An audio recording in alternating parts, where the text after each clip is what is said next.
Welcome to Jewish Physicist Responds. This is episode 1 of season 2.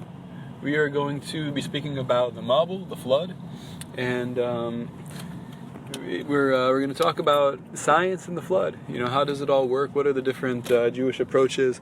My approach is always going to be that there are a number of different halakhically, hashkafically acceptable Jewish approaches, and I'm not coming to pick one or the other. I'm really just kind of laying out what are the different perspectives, and I don't think a person really needs to have a strong opinion about which particular one is right or wrong, because they all fit with the science. They all fit in a way that's rational and defensible. So the 5 paths of questions in science and Torah. The 5 paths I laid out in a previous episode, and so we'll give you a quick overview. And as I go through the overview, I'll just sort of describe the approach within the flood specifically. So the first approach is that a person should reinterpret the Torah, meaning the science is totally right and it's totally correct, and people are misinterpreting the Torah, not understanding what it's really saying. And so in that regime, we mentioned that there are some who say you could reinterpret it however you like if the science says one thing, so you reinterpret it, and then there you go. But there's other approaches, and there's a range between them, which say that you really have to have the implications in the Torah to suggest such a thing. There have been a significant number of Jewish authorities in the past, the past several centuries, who have said that the flood was local, in terms of they're not just looking at the science and seeing bam, there it is. They're actually looking in the Torah, and they see implications within the words of the Torah itself that suggest that the flood is local. But this is not a mainstream opinion. I don't think I certainly don't think a person should feel that it's the only acceptable approach, and I think there are 4 other wonderful approaches, and I'm going to describe those as well. I think the best thing is if you live in a community and it's observant Jewish community, so whatever your rebbeim, whatever the people that you respect and trust, and your teachers, the perspective that they take when it comes to Torah and science, I think that in general that's the best bet. A person, if they don't specifically hold by those and think that they're the best, the person at least should have a tremendous deal of respect for such approaches, because all of these approaches are consistent with science. So number 2 is to reinterpret the science, meaning that we're talking about regimes where we can't run an experiment.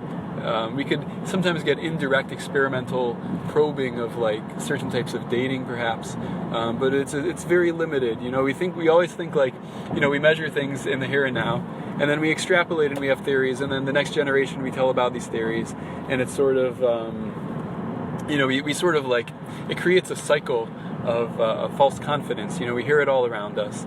But in terms of what that science is actually concluding, these are very speculative sorts of theories in general. So when we talk about anything beyond the actual observable present, when we're trying to project back into the past, things are not as straightforward, and science does not truly access those regimes. And so the approach here would be to say that people, they did their best to run experiments, and to look at the data we have in the archaeology and the geology and try to put together the pieces, but they're doing it wrong. And maybe someday they'll be able to learn more and know more, and it'll converge to what the Torah says, and maybe not. And either way, it's okay. We follow the Torah that we know is from Hashem, and that we're not so concerned about projections based on scientific extrapolations. And I would note also that many say among the Rishonim, and you'll see in Emunah and Physics, the upcoming book, some of these citations that they say that that nature was discontinuous, meaning after the flood, things became the nature that we have today. But before the flood, things were different. There was a miraculous period. And we can't project from one regime to another, where the Torah itself basically tells us that that past period was of a different natural state and natural format.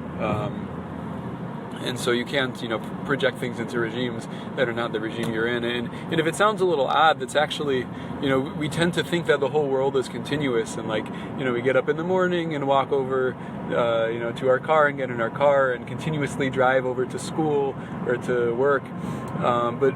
But really, the world has a lot of discontinuities. We base our life in such a way that we're doing things in a continuous manner, and our life tends to be fairly continuous because that's effective for trying to do the things we're doing in life. But in terms of nature, in terms of the physical world, nature is often discontinuous. You turn on a light bulb. What happened? All of the atoms, suppose maybe we're in like a ground state, and then you send electricity, and they all jump discretely up to a higher state, and then they come back down and they emit radiation. And there's not like a smooth transition between energy levels, and so too, you to get to work, you're gonna maybe walk, but you're not gonna have like dynamite and have a chemical explosion, which by the way also is discontinuous. You have a certain activation energy. And to use that to create a tunnel and to go under the tunnel and to come out on the other side, and it's I list a lot of examples in a previous lecture in a previous podcast in episode 1. It's very the natural world is full of discontinuities. Even space, like we look at an object, it has definite borders. Like that's discontinuity. But okay, so to say that time, the world, nature also has discontinuities when it comes to time. That's not such a crazy idea. And so there is such an approach. And in terms of the philosophical element of it, how could Hashem make a world where it looks this way and it's not this way? Right. So that is discussed in great depth. The philosophy of it in my book, and I think that that is something people will find quite compelling, and that maybe they haven't asked before. Maybe you thought like something didn't feel right about it when you thought about it, because you didn't have kind of the philosophical underpinnings and understanding, like where's it coming from? Like why would Hashem do this? Is Hashem, a shakran? Is Hashem lying? The God of MS. So I'll just give you a little hint. Is that one element is that Abraham Avinu, we see he's an ish chesed, the man of kindness, and yet we find several places within the Torah where where instead of what seems to be doing kindness, he's taking from other people. And so to Yaakov, the ish ha'emes, the man of truth. So it seems like he's lying a lot within the Torah. So how do we understand that the trait of truth and the trait of kindness also having the opposite? And I think the answer is that you have to create both, and to create the opportunity for someone to cleave to truth. If you're the God of truth, so you have to create the opportunity for people to attach themselves to the truth. And so that's one element of a very broad discussion. And I think I encourage the reader to read there. I'm just trying to do kind of the simplest the simplest kind of level discussions in these sorts of podcasts, and so that's one element. And I think before I go back to this the second path, because I think it's like the path that people are really interested to hear about in general. But you should know there's a path 3, 4, and 5. So path 3 is to say that the Torah is true. The Torah is correct and the science is correct, but only the Torah is true. So what does that mean? There's a Ramban where he explains that when Hashem was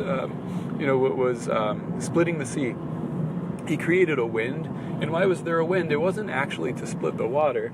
It was so that the Egyptians would look at what was going on and think that it was natural, and then they would start to cross the sea. It's just the wind. So if the Jews can make it through, we can make it through. It's all natural. But if they really thought about it, if they really looked around and thought through things, they would realize what splitting isn't just nature. There is a natural explanation for everything that's happening, and in the Torah too. In the world also, there's Judaism says there's always a natural explanation. The question is it compelling or not, and how compelling is it, and is there a better explanation, a more fundamental and true and connective explanation that really unifies things and resonates. And so just like that's how what Yiddishkeit is. So in this situation, the people the Egyptians saw the sea splitting, and they chose the natural explanation. And Hashem made like a falsehood. No, he created like a wind. He created a wind that would make it look like the waters were heaped up because the wind was blowing them. So that's not lying. Is the science incorrect, right? Like they look at, there's an actual wind. The wind can lift water, right? If it's a strong enough wind, it can do it. There's nothing wrong in their science. Their science is correct, but it's not true. That's not really what was happening. And a similar example that is Rashi regarding the creation of the sun and the moon. He says that Hashem made the sun and the moon to be like deities for people, so that like not that they, meaning that they should, it should look as though they have kind of powers of their own, and people should kind of be led astray and start worshiping it. So Hashem puts things in the world that are going to lead people astray.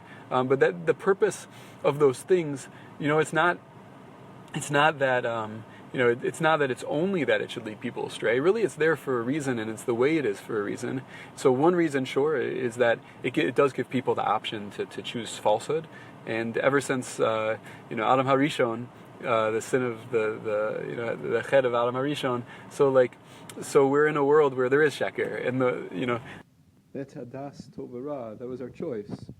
It's like there's the line between truth and falsehood and good and bad. It's always like there's a mix of everything. It's unclear. We have to kind of like put in an effort and pull out the truth from the mixture of the two. Some say that's what Aramaic is.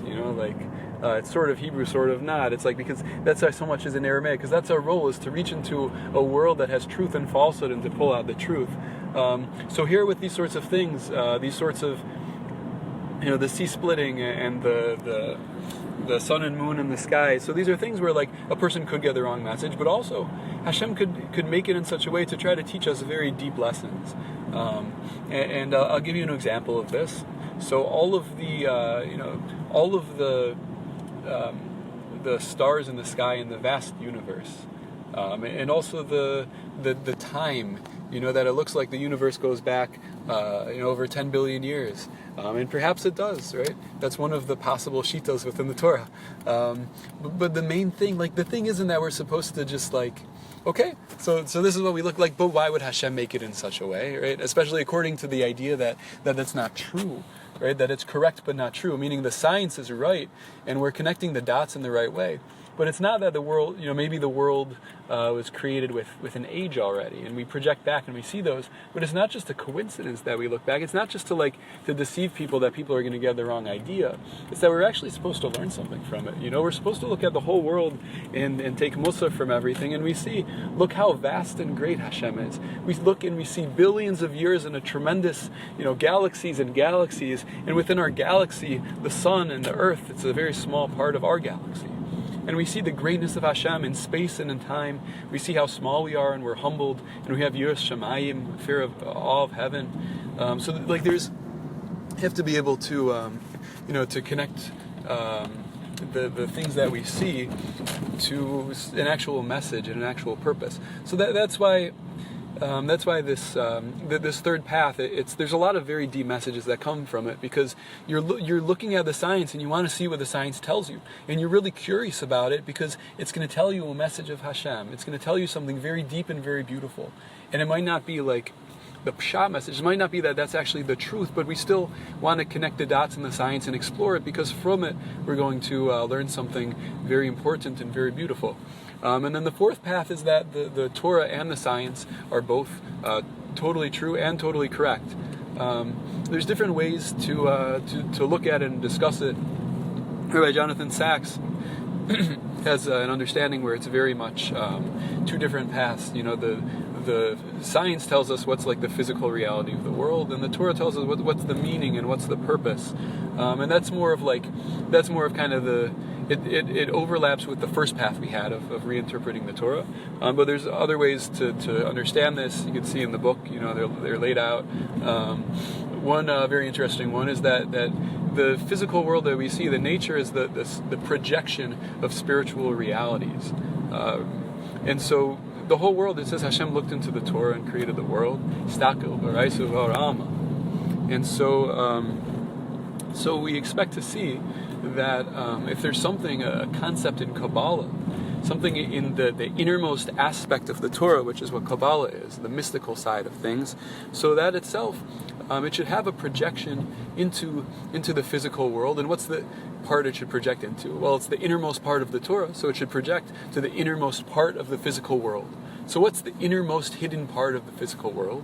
Well, that's the science, the things that are beyond our normal interactions in the world, things that people could live for thousands of years and not even notice or understand. That, there's an atom, and within the atom there's protons and neutrons and electrons, and within a proton there's 3 quarks, and beyond our universe there's more galaxies. And it happens to be that the sages of the Talmud understood that there are over 10 to the 17, 10 to the 18 stars, even though they could only see 1,000. So that's that's pretty interesting. But in general, things it's things that we don't interact with, right? Maybe they understood that from a different place, either from their deep knowledge of the mystical truths of the Torah, or it could be the society from before, the Babylonians, someone else. It could be picked up on some of these truths, also perhaps through a spiritual route. And that's really this fourth path, is that the things that we see, they're not actually false. It's just we're trying to line the pshat of the Torah up with the sod of the physical world, meaning the surface level of the Torah, what actually happened, and we're, instead of lining it up with the surface level of the world, the world that we interact with, we're lining it up with the science, which is the innermost hidden aspect. And those two are not supposed to align, perhaps. So that's one of the ways to understand this fourth path. And the fifth, again, is the path of Abraham Avinu. And that is, I should say, not the path. It's the Abraham Avinu was one who looked at the physical world and from it understood Hashem and came to the conclusion that Hashem is running the whole world. But the final path of Abraham Avinu, which perhaps for him was so difficult because he had to abandon such a route in one stage of his life, it was that his final test was to sacrifice his son. And at the same time, Hashem told him all these generations were going to come from his son, which is a contradiction. So he saw that there were two things that totally contradicted each other. He had no intellectual understanding of how it was going to work. But he said, look, I'm a Yid. Hashem, I know, is God, and this is the right thing to do. And so he understood that there was a contradiction, and he said, it's okay, it's beyond my understanding. My mind is finite. I don't expect to understand everything. I'm not in the business of worshiping my mind and worshiping my intellect, and saying there's nothing outside of me. And not only that, but other people who feel that they do have an understanding and do have, do feel that Judaism is intellectually compelling. So those people also, maybe their intellect is touching something that mine doesn't, and I think it's that ability to understand the finitude of our own minds really separates the top from the bottom. It separates the Jews who are in it for themselves and the Jews who are in it for Hashem. The Jews who they're in it as long as they get to be the Baal Habayis, as long as they get to be in charge and whatever they understand, great, and I'll do it. But that's not Klal Yisrael. The high level of Klal Yisrael is Nasa v'Nishma, will do and will listen. Meaning we don't always expect to have an understanding at every moment. We can have a contradiction or a lack of understanding, and we wait because we understand that Hashem has an understanding of what it is. And we see all these precedents, cited in the book that Hashem creates situations where we're tested. Are we going to go based on something we don't understand, and then in the future maybe we will understand it, and then we'll feel silly because of it? And there have been people who really have thrown a whole lot out the window and ruined their lives, because they didn't understand something and they felt that there was no answer. But then if they just waited, it could have been 1 month, it could have been 20, 30 years, it could have been after their life, but if they had waited, they would really see the convergence and really see the answer to their questions and how everything really works out, and Hashem's hand is behind everything. So I think we have to be patient, and there's Rabbi Yosef in the Gemara, so I think it's cited in the book, I think it's in Sota, but don't quote me. So he says that So we see that there's a certain opinion he held, and there's a question on it, and he didn't have an answer. And then 20 years, he kept his opinion though. 20 years later, when he became the head, he came up to a conclusion, and we follow his opinion to this day because he understood something was emes, and he didn't understand all the answers to all the questions, but he so that's what the flood also. A person doesn't have to understand everything. But so now what we're going to do is to develop path 2, path 3, and path 4 to a greater degree. And I'm going to pause here for a moment.